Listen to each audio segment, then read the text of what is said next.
Okay, everyone, you wanted it, so you got it. Another year of rankings here for the Summer Classic. Just so you know, last year we did what did we do? An hour and a half, 2 hours of video rankings, and I know all of you guys were on pins and needles watching that whole thing. But I just wanted to, this year I had a better idea.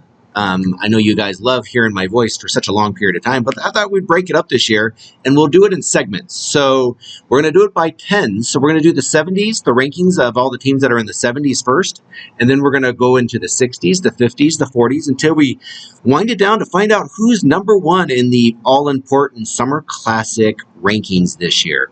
Of course, rankings are based on how your team played last year. It is kind of arbitrary. I know some teams scored more runs than others, but it is also dependent upon the quality of opponent you play, the strength of schedule, as some of you guys may know if you're college basketball fans. So let's just get right to it, and we'll check in here in just a second at number 76. Okay, we have to start somewhere, and we start at number 76 with the team The Pit out of Fairfield, Washington. The team captain is Demi, I'm going to butcher this last name, Heritzik. This is their first year in the tournament. They ended up being in Group P. They went 0-3. They lost to Big Stick Energy 29-7. They lost to AA is for Quitters out of Lewiston 17-0. And they also lost to Strife Sports 18-8. They were in the aluminum division, and over on Ramsey 5 in the first round, they lost to the Blue Sox 17-9. We were grateful to have the Pit come over. This team, I'm not going to do a background on every team, but this team's kind of unique because they don't actually play in a league. They just get together each Friday and have a little pickup softball game in a field called The Pit. I imagine they all get in their cars and have their tractors and pull up to this little field that looks like the Field of Dreams out of nowhere. So it's pretty cool that they were able to get a little team together and come over and experience our Summer Classic. Currently, they're not in the field this year, but we'll see if The Pit ends up coming in. Number 76, The Pit. Okay, and next up we have number 75. This is a team that was returning from 2021.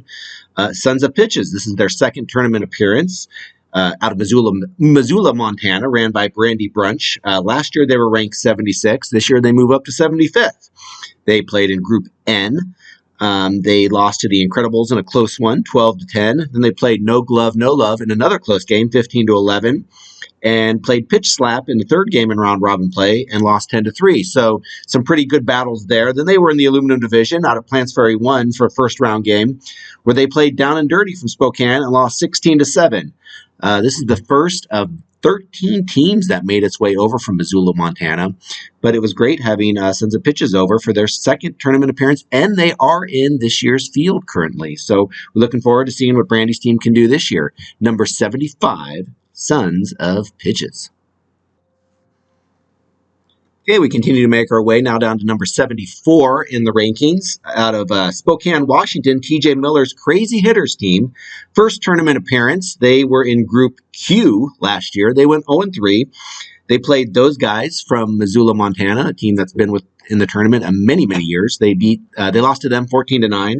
Then they lost to Down and Dirty of Coeur d'Alene, not the Spokane, but the Down and Dirty from Coeur d'Alene team, 11-6. And then Sweet Spot lost to Stacy's team from Coeur d'Alene, 18-7. They were in the aluminum division where they played their first round game at Plants Ferry 2, and they played Pitch Slap, another Coeur d'Alene team, where they lost 24-12. But currently, Crazy Hitters is in the field under a new captain. Maurice is going to be his name running the team. But yeah, we're looking forward to see what Crazy Hitters is going to be able to do this year. Out of Spokane, Washington, Crazy Hitters finished at number 74. All right, we continue with our list of teams ranked in the 70s from last year's Summer Classic. We start with number 73 now. Out of Kalispell, Montana, Big Sky PR. This is their first tournament appearance. Courtney Sprunger was running the team last year. Currently, they're in the tournament this year under Howard is the guy taking over for the team this year. They were in Group L. They went 0-3. They played Battle Round from Coeur d'Alene. They lost 19-1. Then they played Fam Bam, who had a great tournament. They lost to them 17-0. And then a close battle, they played Team Day Drunk, where they lost 18-14. That put them in the aluminum division, first round matchup against Sage Creek.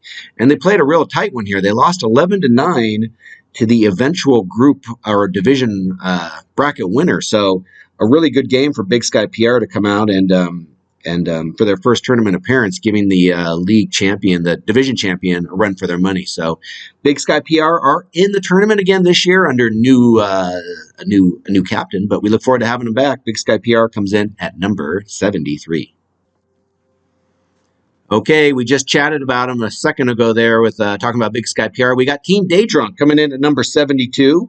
This is their sixth tournament appearance. Team Day Drunk has been out quite a few times from Missoula, Montana, another one of those Missoula teams. The year before, they were ranked number 74, so they move up to number 72 this year. They were in Group L, and they went 1-2. They played Fam Bam, who they lost to 16-4. Battle Round, they lost to them 19-5. And then Big Sky PR, they ended up beating 18-14. That matched them up with Balls and Dolls in the first round of the aluminum division out there at Plants Ferry 3. And they came up short end of that first round game, 11-3, to get knocked out in the first round. I think the year before they made the semifinals, Team Day Drunk had a pretty good run in 2021. So they are currently back in the field. One of the funner is not a word, but they are. But I'm going to use it here. They're one of the funner teams to play. A great group of people out there. Brittany, I forgot to mention who the captain is. Brittany Brashear Zumbuski. Yeah, totally butchered that name too. But anyways, we're happy to have Brittany and her friends back for this year's installment as well. Number 72, Team Day Drunk. Who will be the last two teams in this week's segment of the rankings? Well, coming in at number 71 is Sweet Spot out of Coeur d'Alene, Idaho. This is Stacy Sigorsky's team. They took a year off from the Summer Classic, but they were back this year. This was their 10th tournament appearance. They've been in it quite a bit. It's always great to have Stacy in there. But like I said, they weren't in there in 2021, so we didn't have a rank for them. They were playing out of Group Q. They went 1-2, where they played Down and Dirty from Coeur d'Alene. They lost to them 22-10 Friday night. Then they played a tough game against those guys from Missoula, 20-8, and then they won. They came up on the right side of things against Crazy Hitters, 18-17. They played Spades Construction in the first round at Plants Ferry 4 in an epic, great game. 22-21, they came up on the short end, but an exciting game out there in the first round. So Stacy's team is currently in the field, and we hopefully will see her back out there again this year. Stacy's team, Sweet Spot from Coeur d'Alene, number 71. And the final team in this week's rankings is number 70, Down and Dirty from Spokane. We had two Down and Dirty teams this year, or last year. This one's from Spokane. This is Jamie Denmark's team. This is their sixth tournament appearance. In 2021, they were ranked number 68. They are out of Group F last year. They went 0-3. They lost to Box Office Hitters, who ended up being a really good team last year. They lost to them 21-5. Then Carl's team, Wasted Potential, they lost to them 28-1, and then lost to the Savage Patch Kids, another good team, 19-5. A pretty tough group for Down and Dirty to be in. They played in the aluminum division, where they got a first-round win against Sons of Pitches out of Plants Ferry 1, 16-7. That matched them up against Sucker Punch. Plants Ferry 1 again in the quarterfinals, where they lost 15-5. Currently, it doesn't sound like Jamie's team's going to be in it this year, ending a sixth-year run. So I wanted to thank Jamie for those 6 years that he was out there with his team. Hopefully, they'll be back next year. But Down and Dirty is the last team in this week's ranking, number 70. Next week, or whenever we get it back up, we'll be looking at teams ranked 69 through 60. Thanks, everybody. We'll see you soon.